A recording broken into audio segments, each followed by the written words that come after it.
Never, no, never will I forgive. I won't forgive. Those words tore through the silence of the hospital room like a sharp blade, the pain in Erica's voice so raw, so visceral, that it shook me to my core. I had heard those words before, but never with such finality. They weren't just words, they were a verdict, a death sentence to the trust and love we had once shared. And as I stood there watching the woman I had vowed to spend my life with, all I could think was, how did we get here? It wasn't supposed to be like this. The accusations, the whispers, the guilt. It all began with something so small yet so catastrophic.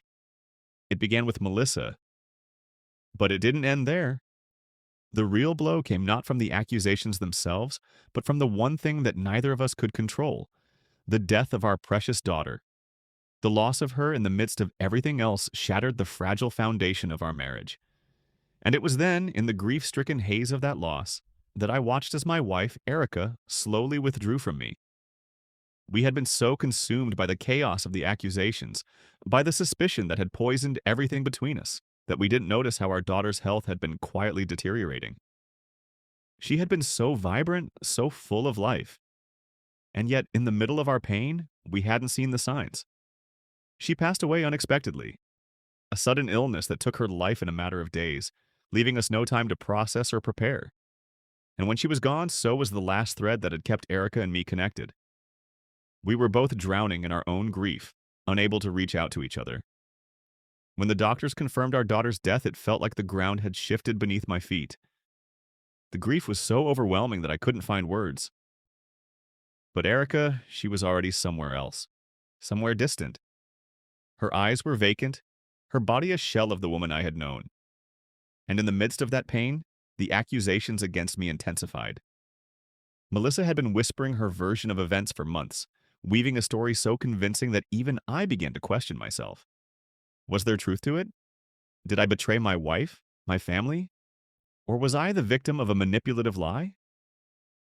I didn't know. But Erica believed it. She saw the cracks, the small moments of doubt in my eyes, and she latched onto them. She became consumed by the idea that I had been unfaithful, that I had betrayed her. And while I tried to explain myself to deny Melissa's claims, Erica's pain only deepened. The nights became unbearable, the fighting, the tears. It was all too much. And then, just when I thought we might find a way back to each other, our daughter was gone. It was as though all the air had been sucked from the room and I couldn't breathe. Erica's body went numb, her emotions too heavy to bear. And in the midst of all that grief, her heart broke in a way I couldn't understand. She slipped into a coma. I never left her side, not once. But even in my constant presence, I couldn't bring her back.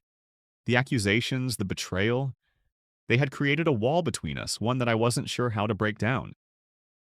If this story is touching you, if you're feeling the weight of the betrayal, the heartbreak, don't forget to like and subscribe for the next part of this gripping journey. You won't want to miss what happens next. Days turned into weeks and weeks into months. Erica remained in a coma, her body lying motionless while her mind fought battles I couldn't understand. I sat beside her, talking to her, praying for her to wake up, for her to see me again, to remember who we were before everything fell apart. I wasn't sure if I had been unfaithful or not. Melissa's actions, her flirtations, her attention, had made me question myself. But no matter how many times I asked myself the same question, I couldn't come up with an answer. And then one night, as I sat beside Erica's hospital bed, something changed. She stirred. Her breathing, which had been shallow and slow for so long, quickened. And for the first time since that fateful night, she opened her eyes. It wasn't the same Erica that I had known. She was different, quieter, almost broken. But when she looked at me, I saw something flicker in her eyes. Recognition. And then, as though everything had come crashing down on her at once, she spoke. "I saw her," she whispered, her voice hoarse. "I saw our daughter. She was singing so beautifully, but then she stopped. And her face was full of tears." Erica's eyes filled with tears of her own. And then she did something I never expected. She begged. "Please," she cried, "please give me another chance. I need to fix this. I need to make things right." It was in that moment, in that desperate plea for redemption, that I realized the battle hadn't been against me. It hadn't even been about Melissa. The real battle had been for our daughter, the child we had lost in the midst of everything. And it was in that moment that I saw a glimmer of hope. Maybe we could rebuild. Maybe we could find our way back from the darkness. Are you as moved as I am?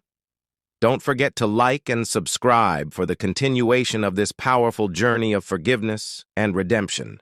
The next chapter is one you'll never forget. The days that followed were a blur of emotions, confusion, relief, fear. Erica's mind was slowly returning, but it was clear that the damage had been done. She had woken up, but she had also awakened to the truth of everything that had happened. The accusations, the betrayal, and the loss of our daughter. We tried to rebuild. We tried to move forward, but it wasn't easy. Every moment, every word seemed to carry the weight of everything that had come before. The guilt, the sorrow, the sense of betrayal, they were always there, lurking just beneath the surface. But then, one day, everything changed. The truth of Melissa's child was uncovered. 3 years after Melissa's son had been born, a routine genotype test was done due to his health complications. His SS genotype came back, while mine was AA and Melissa's was AS. The realization hit like a thunderclap. The boy wasn't mine. The revelation sparked a chain reaction that I never saw coming. I immediately reported everything to the church leadership, who took swift action. Undercover agents were sent to investigate my past, to dig into every corner of my life, hoping to uncover something, anything, that could confirm the accusations. But no such records existed. The church stood by me. As I fought for my name and family, I faced more than just court hearings. 3 separate times, while traveling to and from the hearings, I narrowly escaped death. 3 accidents that almost ended my life. I began to believe that the enemy, the devil himself, was at work, trying to steal everything from us. Our peace, our daughter, and even my life. Melissa disappeared, leaving no trace, just as mysteriously as she had appeared.